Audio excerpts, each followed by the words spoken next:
Welcome to the Creative Play and Podcast Network.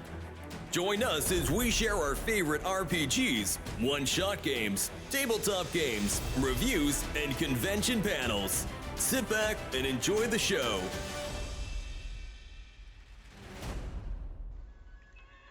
Hi, this is Kelly, aka Trixie from Ragnarok and Roll, assigned to Ragnarok Story, and Tilda Wimblewick from D&D Journey of the 5th Edition. First off, I would just like to say thank you to everyone for listening to our varied adventures, as well as for rating us on iTunes and RPGpodcast.com. If you haven't rated us yet, we would greatly appreciate it if you could. And if you're looking for more ways to support our efforts, we are now on Patreon, a great site where you can help us continue making more podcasts, as well as some special surprises for our patrons.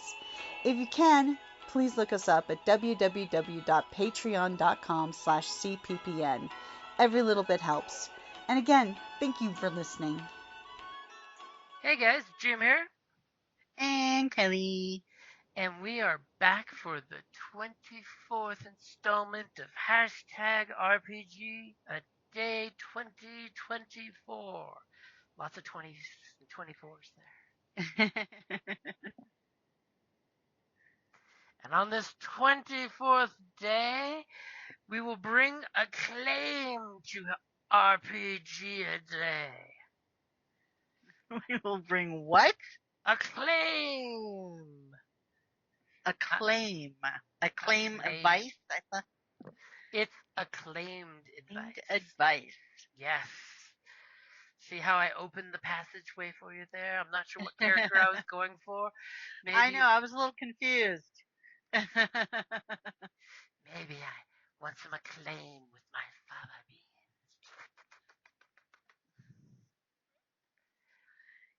beans. Okay, Hannibal. So, acclaimed advice, Kelly. What do you have for the RPGers out there? Well, I'm going to go with the tried and true, never split the party. Aw, but so many fun stories require the group to break up. GMs love when you split the party. I mean, it can be beneficial, but more often than not, it's not. Of course, then we could also harken back to one that you mentioned the other day. Don't open the book. Burn the book. Always burn the book. Burn the book. Ah, see. Never Just split the never split the party shit. is good advice. Yeah, always worry about that Cthulhu shit. Once there's tentacles, you've gone off the rails. Unless it's Cthulhu Oriental Express stuff. Nobody wants Cthulhu on a train, especially a train with murder. This is the Orient Express to hell. Dun dun dun dun. One person killed 10 cultists in different cults that all had the same reason for the sacrifice. Even though I joke, there is actually a Cthulhu adventure that is epic. Totally epic. So don't split the party is your advice? Yeah, and don't open the book. And if you do split the party, make sure you have an in-game way to communicate in the split party, whether it is the totally convenient D&D sending stones, which is the walkie-talkie of the D&D world, to let your group communicate, or some other way to metagame with each other without metagaming with each other. So many games are ruined by cell phone technology these days. But that is good advice. And don't burn the book if it's a D&D book or an RPG book. No. Only in your RPGs as a character who doesn't want to go insane. Yes. Because death is an easy way to leave the world.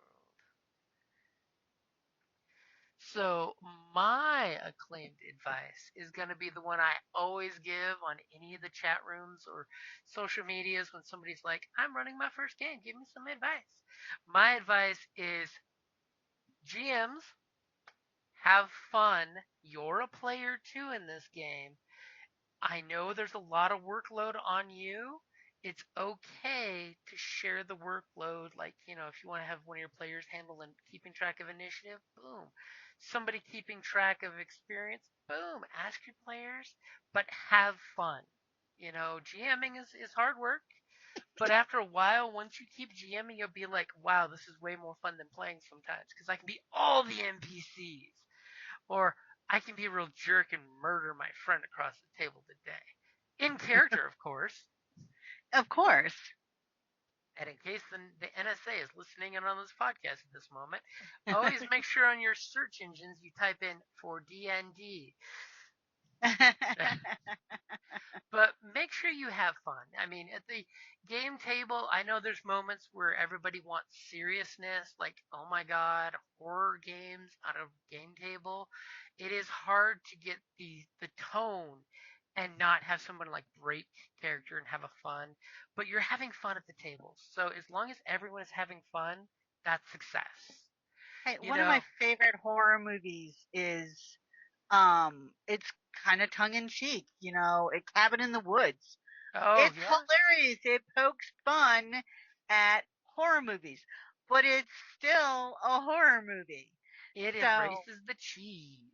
exactly.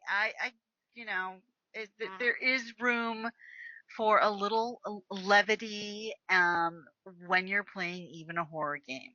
Mhm. And since I have been going through planning and plotting the October horror games, I will totally break out with Dread. If you really want a horror game, put a Jenga tower at your table. No one knows when the bad things are going to happen because when the Jenga tower falls, someone dies. That is a great way to ramp up the tension because it's not dice related, it's not GM related. Though I will throw out Fate as another good one for horror because you can compel people to do stupid shit for in-game rewards, and you can also like use even D&D's inspiration.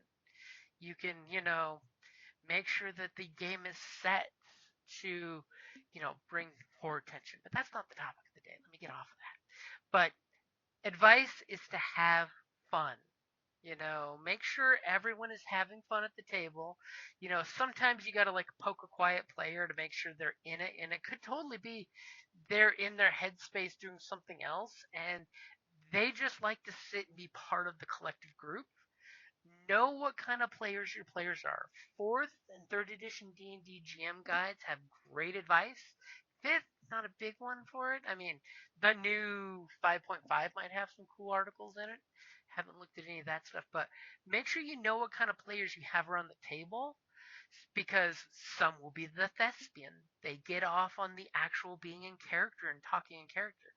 Others are the little, goblin coin hoarders that want to. They see the big coin purse as their win, or Hmm. the trickster that as long as they're tricking somebody, they're happy, even if it's poking fun at a teammate and making tricks on them. That's their fun. That's their jam. Get to know your players is my backup advice. And once you know your player's play style, you can actually make the game better because you will know. And this is one that after you've played a dozen sessions, you kind of know what their players' play style is as well as their characters in character, and you can kind of predict things. Like the other day when Kelly mentioned Paige from our High Seas game, I totally threw Paige, who was this little, boy, gonna be my Sonny Jim at first when I wrote him up. He was gonna be this kid we need. He's basically the son of a admiral, and we need to safely send him on a good pirate cruise ship to be dropped off with his family. And then all of a sudden, when Mike was playing his bosun like he was, I'm like, you know what? Sonny Jim here, and yes, that's totally a Blackbeard reference, by the way, of Treasure Island, is actually not a boy. He's a girl in disguise, not supposed to tell anybody, but then one of our players totally takes the kid under the wing, practically holding him close to the vest. And then the secret comes out, which makes the NPC even more endearing with the group. Hmm. Be And protecting them. And totally a story as old as time of the young lass having to hide herself for her own protection. It Yeah, totally especially embraces for those, traveling. especially for traveling on a pirate ship. But these were the gentlemanly pirates. Their names did not mean death. Oh. They meant death to some people. Hmm. But yeah, the advice is to know your players. That's the GM one, and have fun, which is an everyone one. And if honestly, if like the table is like too serious and everyone's distracted, and nobody's having fun, as a player or a GM, speak up. I mean, as a GM, I've looked at groups and I've said, "Hey guys, you all seem kind of blasé. Do we need to let this campaign just go? Because sometimes you just got to cut a story and either jump to a new campaign or a new RPG altogether. I'm a fan of changing channels every, so many seasons. So that way you're not just grinding these characters into oblivion. And sometimes the changing gear helps, but if everyone's not having fun, check in with each other. You know, if the story isn't working for you guys in character, flat out say, point to the X card. Can we kind of, and here's how we wrapped up that story, and here's the next story. Sometimes, you get into something that's a little too deep or too dark or too gloomy, and everybody's just not feeling it. And never be afraid in game if nobody's having fun that night to just call the game night. Sometimes everybody just has a shit week and nobody can really get into game mode and headspace. And that's part of collaborative group and game night and stuff. Just say, hey, let's all go out for a drink or let's bust out the Jenga tower, so that way, Yeah, you have the decompression because you still want to be with your friends and have fun, but you're just not feeling the role playing game tonight. Don't be sometimes you afraid to. need to recharge that battery. Hmm. And that's a big one for GM burnout when your GM feels like he's pulling teeth to get the players into the game. Sometimes you need to have that conversation about having fun. Yeah, and the GM has to be willing to, hey, I'm getting burnt out. Um, let's shake it up a bit or um try something new. Hmm. And honestly, that's why I like running A campaigns because you never get GM burnout because you're playing you're switching channels all the time, and you don't have to worry about changing campaigns. But that's just me.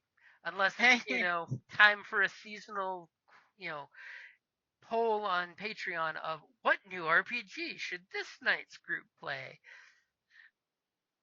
And the crazy thing is you have a full-time job and you're running all these games and you're editing them. I Oh, just that's don't know how you do it. You're like Superman. that's one thing I love about Twitch is I don't edit anything, and then I just post straight to YouTube unedited, which is probably horrible on me, but it saves so much time. And then I do podcasts, which require about 6 to 8 times the podcast episode in editing. Ooh, that's always hard. But speaking of Patreon, do keep an eye out. We are coming up on fall and winter, which means I will have some polls on changing some games over. I do know you may have noticed our Dungeons and Drag group, because of scheduling and life, Wednesday night game has stopped. And our Thursday Age of Myth, thanks to schedule changes at work and some personal issues that happened to some players, that group is actually wrapped up early. We were going to have a total wrap up session to say, and what did your character do in ancient Greece? But I'm totally still looking on taking that concept of a Greek game and doing a D&D based on ancient Greece mixed with fantasy, mainly because I backed a Kickstarter of a cool book that's coming out that's ancient Greek inspired, and totally mix Theros with it because Theros is good, but it's not Greek. It's Magic the Gathering's interpretation of ancient Greece. Totally thinking for 2025, probably spring or summer for that because the book will actually be in my grubby little hands by then. But yeah, I'm totally thinking of mixing and mashing that all up. That'll be interesting. But keep an eye on Patreon because we do polls for what new game you'd like to listen to or get in on. Because I always put on the poll, vote on what you're interested in, and comment down below if you would like a chair. And most of my polls are not for supporters only. It's for anybody that comes to Patreon, even if you're just a follower that keeps an eye on it. You can jump in on it on a game. More importantly, you get to vote on the nights, days, and times that the games happen, so that way you can jump in on them. Because, poor Kelly, if it's any work night game, she never gets to play. But weekends are premiums, so it's hard to get too many games happening there. So definitely check out Patreon for new stuff getting on so you can jump in and join in on the fun. And that's my acclaimed advice. Play, engage, be happy, have fun, do the good things. All the good things. Any honorable mention advice for you? Hmm. Mm. Not that I can think of. I mean, we pretty much covered the basics. Okay. And another good one is session 0 and touching base with session 0s between like every 20 sessions or so. You should totally touch base on a session 0. True. That's a good point. And I'll totally throw out that meme that you could have a campaign set in the Victorian era where you have a samurai, a European vampire hunter, a courtesan, and a cowboy, because technically all those things did happen at the exact same time. So if you have a session 0, you can plot all that stuff out. I hope you guys are having a great weekend. I hope you guys are getting some weekend gaming in. And everybody have a great hashtag RPGaDAY2024. Woohoo! Have a good night, guys. Night. Thank you for listening to the Creative Play-In Podcast Network. If you enjoyed our show, please check out D&D Journey of the 5th Edition and Ragnarok Enroll a Scion Hero to Ragnarok Story. Also, check out our Patreon page for more content and behind-the-scenes things, as well as joining us for a one-shot game or two.